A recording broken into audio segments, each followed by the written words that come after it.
কে দোস্ত, আমরা যে সবসময় শুনি যে ফেসবুকত প্রেম হয়, বিয়া হয়, কত কি হয়। আমি যে এই যে এতগুলা বেরিয়েছে লোকে SMS দেই, ইটা দেই সিটা দেই, আরে কেউ আমার সাথে কথা কওয়ার চায় না।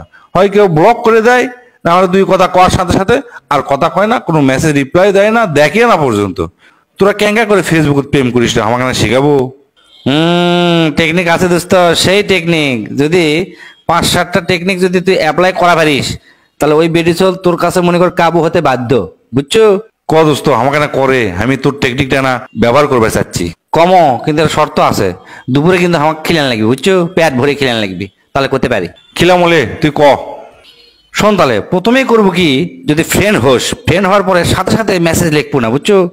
মিনিমাম 1 মাস আইডিটা কেন ফলো করবো, দেখবো কখন কি পোস্ট করিচ্ছে। আবার প্রতিটা পোস্ট লাইক দিব, ফাইন করে একটা কমেন্ট করব।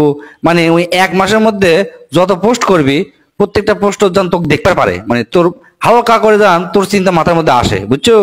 করতে করতে ফুস করে 1 মাস পর কোনো একটা পোস্টের উপর সূত্র ধরে তুই তাকে একটা মেসেজ দিব, ঠিক আছে? দেখবো তুই রিপ্লাই পেতে বাধ্য। তারপর কথা কওয়া শুরু হলে প্রথমেই ইন্টারভিউ নেওয়া শুরু করবো না। জিঙ্গা ধর, আপনি বাড়ি কুটি কি করেন, এই সেই এল্লা কথা কখনোই কব না। করলে এলা বেডিস হলে বিরক্ত হয়, বুঝছো? এটা পরের চিন্তা।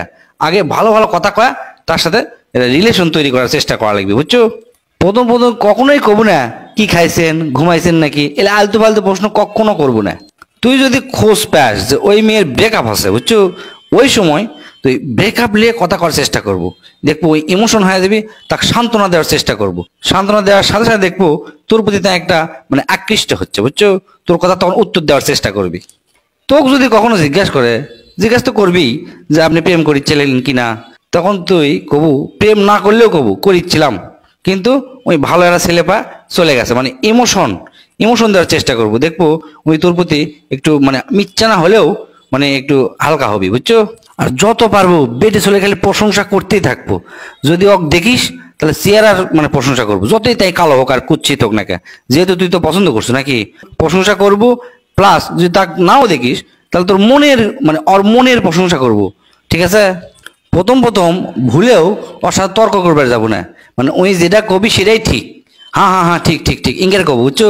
কারণ প্রথমে তর্ক করা ওরা মোটেও পছন্দ করে না, মনে করে যে তুই বিদ ঘুরে চ্যাংরা, রাগ করিস বেশি, এলে বুঝবারই দেওয়া যাবি না। পরে যা হয় হয় সেটা দেখা যাবি, প্রথমবার খেলে হাঁ হাঁ করে যাব। প্রথম প্রথম কোনো দিনও ওই বেডিসুলের সাথে অন্য কোনো বেডিসুলের তুলনা করবো না। মনে করো ওর বান্ধবী, খালাতো বোন, মামাতো বোন, এই সেই কখনো করবো না। করলেও মানে ওই যেন প্রশংসিত বেশি হয় সেটা করবো, বুঝছো? এই মানে বেডিসুলরা কখনো ওই ছাড়া অন্য কোনো বেডিসুলকে সহ্য করতে পারে না। আর মেসেজ লেখার সময় আর মেসেজই লিখবো বেশি, হুট করে ভিডিও কল দেওয়ার যাবো না, বিব্রত বোধ করবি, বুঝছো? অনুমতি নিয়ে অডিও কল করব, তারপর যদি দেখবার মন চায় তাহলে ওর অনুমতি নিয়ে তুই দেখবো, ঠিক আছে? আর একটা জিনিস, বাংলায় মেসেজ করব, সুন্দর সাহিত্যিক ভাষায় গুছিয়ে লেখার চেষ্টা করব। একটা জিনিস সবসময় মাথার মধ্যে থুয়ে দেবো যে বেটি ছোলা কিন্তু বেটা ছোলের রূপের থেকে কথার প্রেমে পড়ে বেশি, বুঝছো? এই জিনিসটা সবসময় মাথার মধ্যে থুয়ে দিস। তুই তো আমাকে সেই টেকনিক শিখালু রে, আমার তো মানে মনই ভরে গেল। আজকে থেকে আমি অ্যাপ্লাই করবো। দুপুরে তুই কি খাবো চ, তোকে আমি সেটাই খেলামো, পেট ভরে খেলামো আজকে চ।